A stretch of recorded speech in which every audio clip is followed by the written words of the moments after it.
is it that most people who start trading never make it to the finish line? Why do they come in full of hope, pouring in their time, their money, their hearts, and still end up walking away empty? It happens so often it almost feels designed. Every month, thousands of new traders show up in the markets, excited, confident, sure they'll be different. But give it 6 months, and most of them are gone. Accounts blown, dreams shattered, silence. The market doesn't destroy them. Their own mind does. When you scroll through trading Instagram or YouTube, it looks so easy, doesn't it? Profits, laptops on beaches, cars, freedom. Everyone's living the dream. But what they don't show you is the graveyard behind those screenshots. The 90% of people who never post again. People like Musa. Musa is 22. He works long shifts at a warehouse, minimum wage. Every morning he wakes up before the sun, staring at the cracked ceiling of his small apartment, wondering how long he'll have to live like this. He loves his parents, but he hates watching them struggle. Counting coins to pay rent, choosing between groceries and bills. One night, scrolling through Instagram after another long day, he sees it, a trader showing $1,000 profit in one day. The caption reads, "Trading changed my life. You can do it too." That line hits him like lightning. He doesn't know the details, but he knows one thing. If this stranger can make $1,000 in a day, so can I. The next morning, Musa downloads MetaTrader. He funds his first account, $50, the money he'd saved from skipping lunch for a week. He opens his first trade. It's random, unplanned. He buys because the candle looks strong. A few minutes later, green, profit, then more. By the end of the day, he's up $20. The rush hits him like a drug. For the first time in his life, he feels like he's found something powerful, something that could change everything. Over the next week, he doubles his account. $50 becomes $100. $100 becomes $250. He feels unstoppable. He starts daydreaming, quitting his job, paying off his parents' rent, finally being free. He even tells his best friend, Bro, I think I found it. This is my way out. but then the market changes. A trade that looked perfect turns against him. He waits. It keeps falling. He adds another position. It'll bounce soon. It doesn't. He adds again. Now he's sweating. One candle wipes out all his profits. He panics, doubles his lot size to recover, and in 2 hours, his account is gone. Just like that, $250 back to zero. He stares at the screen, frozen. He feels sick, angry, ashamed. He tells himself it's luck. So he deposits again. This time I'll be smarter. This time I'll follow rules. the same thing happens. Loss, revenge trade, blown account. It's no longer trading. It's gambling with emotion. Each loss hurts deeper, but he keeps chasing. Weeks later, his savings are gone. The dream that once burned so bright now feels like a cruel joke. He throws his hands up and says, Trading is a scam! and just like that, another trader disappears. But the truth, trading isn't a scam. The fantasy is. People come into the market wanting to escape their lives, not to master a skill. They crave results, not discipline. They want money, not patience. They don't realize that trading doesn't reward speed. It rewards control. It rewards waiting. It rewards humility. Most traders fail because they can't sit still. They think doing more means earning more. But in the market, doing more usually means losing faster. Professional traders know the secret. Patience is the strategy. The best trade is often the one you don't take. The pros don't fight the market.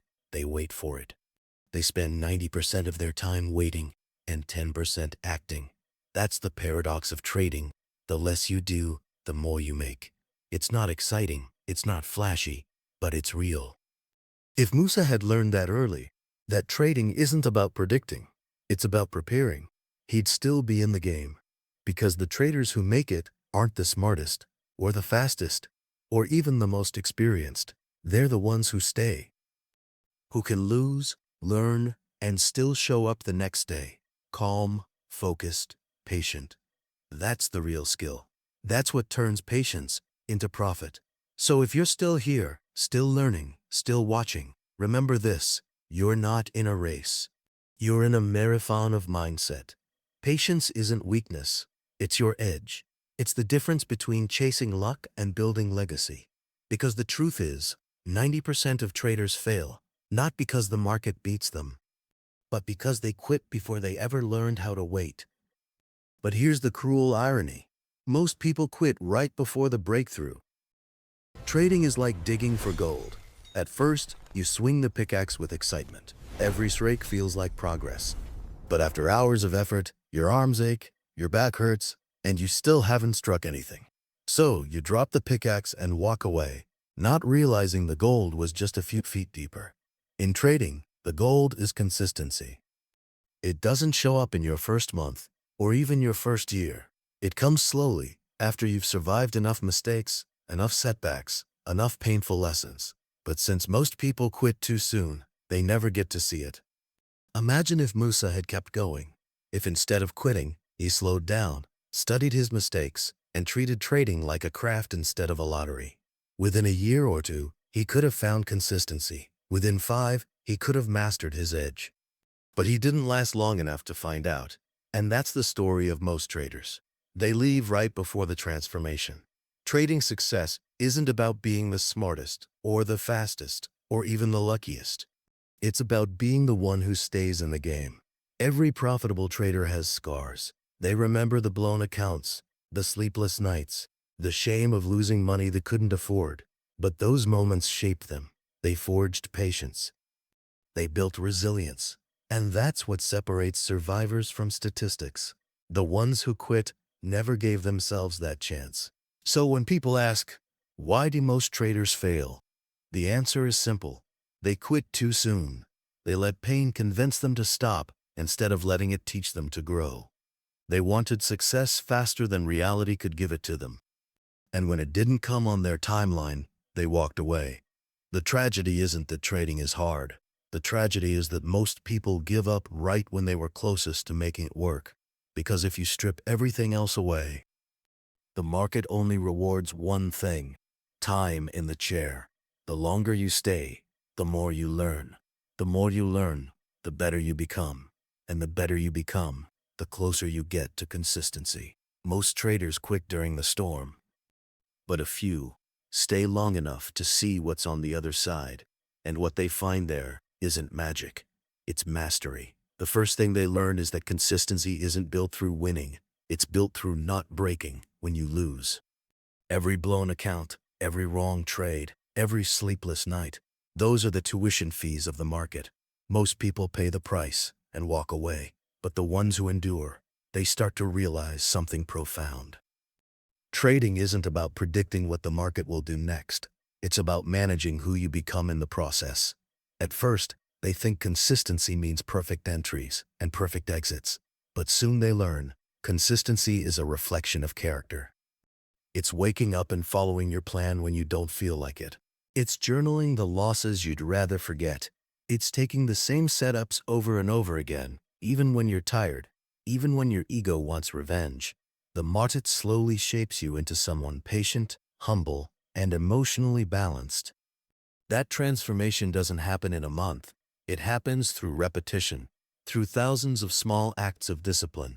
The traders who survive long enough to reach this stage begin to trade differently. They no longer chase every move. They wait. They know when not to trade. They understand that sitting still is sometimes the most profitable action they can take.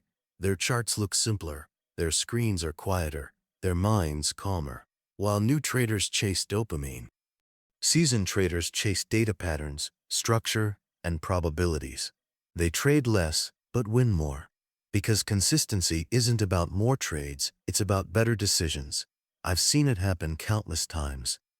A trader starts out chaotic, overconfident, desperate, but slowly, through failure and reflection, they begin to change. Their charts stop being a battleground and become a mirror. They stop asking, how much can I make? And start asking, how well did I follow my plan? That's the moment everything shifts. Because the second you stop trading for money and start trading for mastery, money begins to follow. True consistency isn't glamorous, it's quiet. It's built in the silence of patience, the boredom of waiting, the humility of admitting when you're wrong. It's built in those moments when no one's watching, when the only battle left is with yourself. And eventually, something beautiful happens. Trading stops being about freedom from work. It becomes a form of meditation, a mirror reflecting who you are and who you're becoming. Because the real profit isn't in the charts, it's in the person you build while learning how to trade. When you finally understand that, you realize the goal was never just to win trades. The goal was to become the kind of person who can stay calm while the world moves in chaos. That's what consistency really is, not a destination, but a way of being. At some point, the charts stop looking like charts. They become stories, patterns of human behavior. Every candle a heartbeat, every pullback a hesitation, every breakout a burst of belief. When you've been in the markets long enough, you stop asking, "How much did I make?" and start asking, "What did I learn about myself today?" This is where the transformation begins. You start noticing how trading is no longer about money, it's about identity. The trades you take reflect your fears. The trades you skip reveal your patience, and your results, whether you like it or not, expose your truth. Most traders quit before they reach this point. They burn out chasing profits, never realizing that the market was teaching them through loss. But the ones who stay, they evolve. They learn that growth comes disguised as boredom, that real mastery is built not during wins, but in the long, quiet periods where nothing seems to happen and you still show up anyway. Over time, your charts stop being a battlefield. They become a meditation mat. You begin to see that every trade is just one note in a much bigger symphony. Consistency stops being about your entries and starts being about your energy. You no longer trade to prove something, you trade to express something. And when that shift happens, the noise fades. The impulse to overtrade disappears. You're no longer chasing the market, you're moving with it. That's when you finally understand. Profit was never the goal, peace was.